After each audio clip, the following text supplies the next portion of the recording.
Thank you very much. And today it's my privilege to present our nation's highest civilian honor, the Presidential Medal of Freedom, to one of the greatest wrestlers in American history, Iowa legend Dan Gable. He has been an incredible inspiration to so many people. We're joined today by Dan's wonderful wife, Kathy, and their incredible and large family, including 13 grandchildren. Thank you very much. Thank you, Kathy, very much. It's a great honor for us, too. Thank you for being here. We're also joined by Iowa Senators Chuck Grassley. Where's Chuck? Chuck, congratulations on everything, Chuck. And Joni Ernst, who just had a big victory. Thank you, Joni. What a job.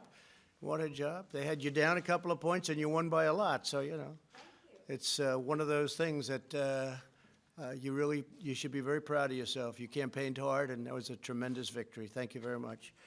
And also Representatives Jim Jordan. Where's Jim? A great wrestler, a really great wrestler. I won't go over the record because the only way you're not great is compared to this guy, perhaps. But he's a warrior in every way, and we appreciate you being here. And Mark Wayne Mullen, thank you very much for being here. And I'm glad your son is doing well and setting records also. So these two guys are great. They're really, really fantastic people. Dan was born and raised in the working class town of Waterloo, Iowa. His mother said she knew Dan would be a wrestler the day they brought him home from the hospital. Even as an infant, Dan refused to let his back even touch the ground. That's sort of an interesting statement. Probably so. At 4 years old, his parents sent him to the local YMCA where he learned to swim, wrestle, and play football. When he reached high school, Dan decided to commit himself entirely to wrestling. His coach quickly saw his unmatched intensity and gave Dan the keys to the gym so he could come first thing in the morning to practice. At first, Dan was alone, but as he achieved one victory after another, the rest of the team followed his lead. He worked hard, but he was also born with something very special. It's called talent. And talent, you either have it or you don't. During his time in high school, Dan's beloved sister, Diane, toughest time in his life, was murdered. Afterwards, Dan poured even more of his energy into wrestling, and his exceptional success brought happiness and pride to his family, especially in overcoming this incredible heartbreak that they had with what happened to Diane. As a high school wrestler, Dan went 64-0, not losing a single match. And I have to say, Jim Jordan told me I knew all about Dan, but he told me things that are pretty amazing, right, Jim? Pretty amazing. Dan then attended Iowa State, where he secured 2 NCAA wrestling championships, national wrestling championships, 3 Big 8 titles, and became a 3-time All-American. He won 117 consecutive matches and lost only 1. Well, you know, in politics, I won 2, so I'm 2-0, and that's pretty good, too. But we'll see how that turns out. After that lone defeat, Dan vowed that it wasn't going to happen again. He couldn't stand the feeling of losing a match. He rededicated himself to mastering the sport and soon adapted his wrestling style to reach new heights of greatness. Sports Illustrated labeled Dan the hardest working athlete in the world by far and detailed his rigorous routine of working out 2 to 3 times a day every single day of the week. They estimated that Dan produced 60 pounds of sweat every 7 days. That's a lot. I'm not sure I want to hear about it, but that's a lot. That's a lot of work. In his pursuit of perfection, Dan suffered multiple injuries. His nose, multiple fingers were broken, and his feet, very tough stuff. He pushed every single muscle to the absolute limit. Nobody's ever done it like him, but his unwavering grit and focus have propelled him forward through all of that adversity, tremendous adversity. Before matches, Dan would repeat the words cakes, carries, ducks, picks, shucks, sweeps, over and over again. I'll have to ask Dan why. Why, Dan? Because they're all moves that end the match. Oh. And you get your hand raised. Oh, wow. So that was going That's through pretty my good. head. I wasn't worried about his moves. I was only worried about my moves. Wow. Well, you did whatever it was, you did the right thing. He had only 2 things in mind, scoring and dominating. In the midst of the Cold War, he was selected to represent Team USA at the 1972 Munich Olympics. The leader of the Soviet wrestling team proclaimed that he would search the USSR and find a wrestler that would defeat Dan Gable. That was his big ambition. And they found somebody that was considered one of the greatest anywhere in the world, but they failed. Dan won every match and did not give up a single point. How many matches in the Olympics, Dan? 6. So you won every match and you didn't give up a point. None. And that's a record. It's a record I think that still stands. To do that, did the Russian in the final did not get a point? Russian did not get a point. And what did you win that one by? Only won at 3-0, but That's okay. That's pretty good. What do you think, Jim? Have you ever heard of when you go 6 matches and don't give up a point against great talent? You watched it, right? No, it's amazing. It's really, that to me, that's amazing. Not giving up a single point. He toppled Soviet preeminence in the sport. At that time, they had the greatest wrestlers in the world, they thought, except for Dan. And they sort of felt they couldn't beat him. Defeated their wrestler in that final match and took home the Olympic gold medal. As a wrestler, Dan set a pin streak record of 25 consecutive pins. Now, I'm larger than you a little bit. Do you think I could take you in wrestling? Huh? Would I have a big advantage? you would have no chance. What do you think? I agree. Do you agree with that, John? I do. I agree. He's the expert. That is held to this day, 25 consecutive pins. He was also the first American to win consecutive world and Olympic titles.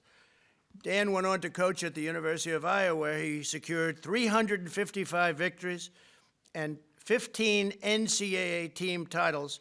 And Jim Jordan told me that he was the greatest wrestler ever, but he may have been a better coach. Right, Jim? Now, has any team in any sport ever won 15 NCAA team titles? Because I don't know. I mean, I think that's a lot. That's more than UCLA in basketball, right? Yes. So I don't know if it has any, Jim? I don't think so. I think it's incredible. His team scored an average of 17 victories for every loss, and he was named the University of Iowa's all-time winningest coach. And I think probably you look all over the country, it would be the all-time winningest coach. So that's incredible. 15 NCAA titles. As a coach, Dan has trained, guided, and mentored 152 All-American athletes, 106 Big Ten champions, 45 national champions, and 12 Olympians. He was also the head coach of 3 U.S. Olympic teams. Dan has said, quote, "I never jumped for joy as a player, but I always jumped for joy as a coach." In other words, he did his job, but he was really rooting for those other people to do theirs. That's great, Dan. It's a great statement. Dan has been inducted into the USA Wrestling Hall of Fame, the United States Olympic Hall of Fame, the National Wrestling Hall of Fame, and the United World Wrestling Hall of Fame. In 2013, he helped ensure that wrestling remained a very important top Olympic sport. The National Wrestling Hall of Fame has built a Dan Gable Museum in Dan's hometown, a permanent reminder of the incredible journey that started in the great state of Iowa. I love Iowa. I love Iowa. And I knew those polls were wrong. They had me losing Iowa, Dan, and we won Iowa by a lot. There were a lot of polls that were wrong. I love that state. No one has done more to promote wrestling in America than Dan Gable. He's an athletic giant who conquered one of the most difficult and ancient sports in the world. He's the greatest wrestler probably ever. We've never had anybody like him. He's made our country very proud, and he is a true GOAT. You know what GOAT is? GOAT, greatest of all time, right? He's the greatest of all time. Today, in recognition of his really exceptional achievements, Dan will become the first wrestler in history to receive this, our most important award, along with the Congressional Medal of Honor. I would now like to ask the military aide to step forward to present Coach Dan Gable with the Presidential Medal of Freedom. But before doing that, I'd like to have Dan say a few words, please. Thank you. Dan, please.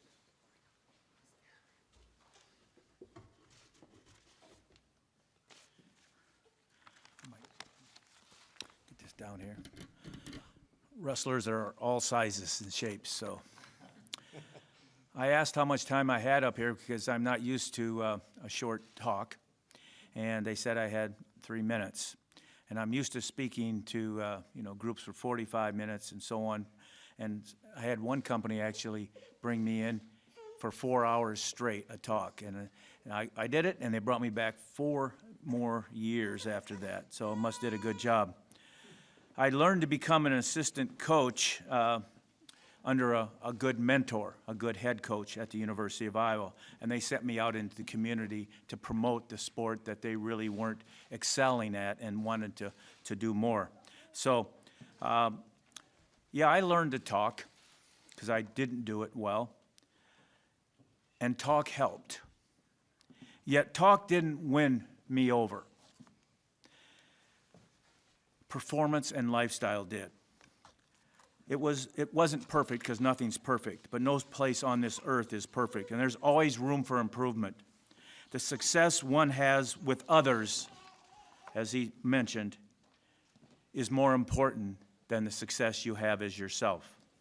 I wouldn't be here on this podium if I just had won this Olympic gold medal.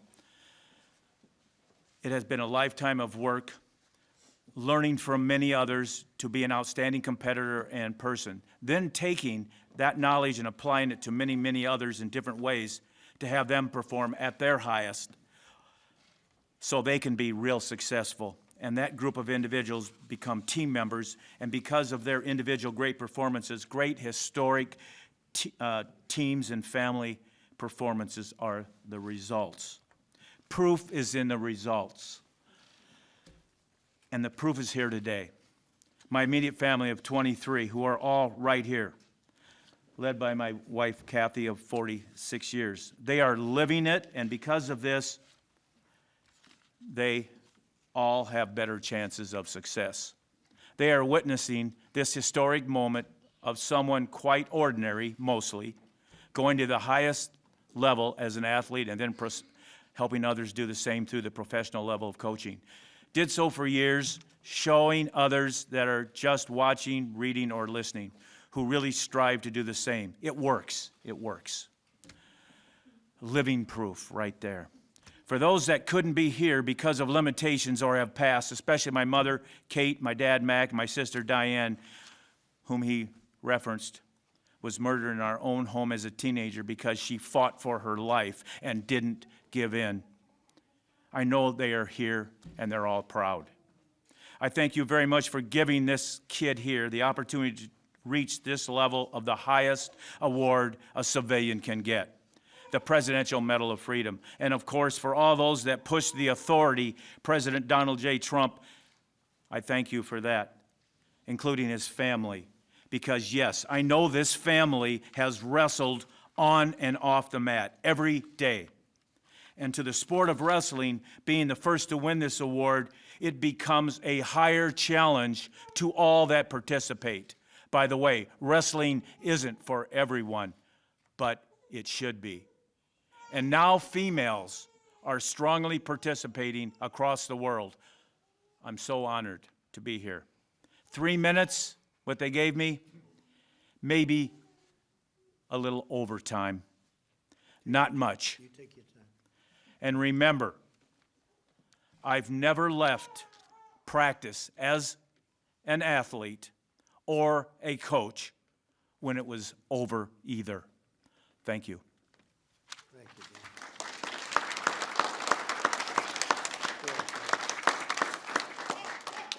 You want to do it over here? Yeah. Come on over here, Dan. We'll do it over here. Congratulations, everybody.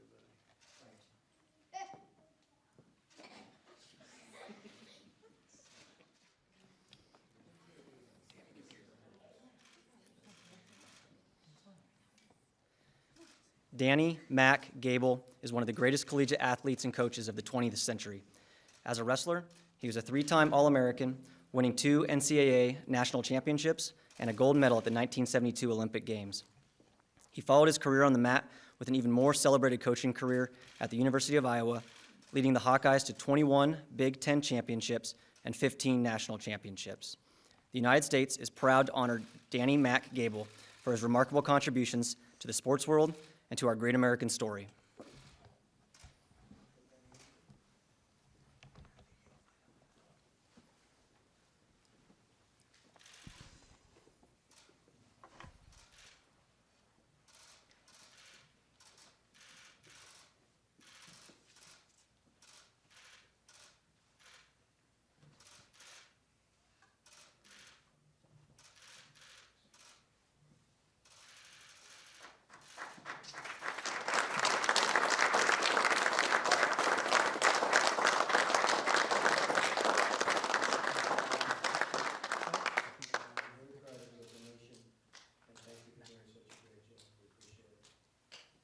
We aren't done yet.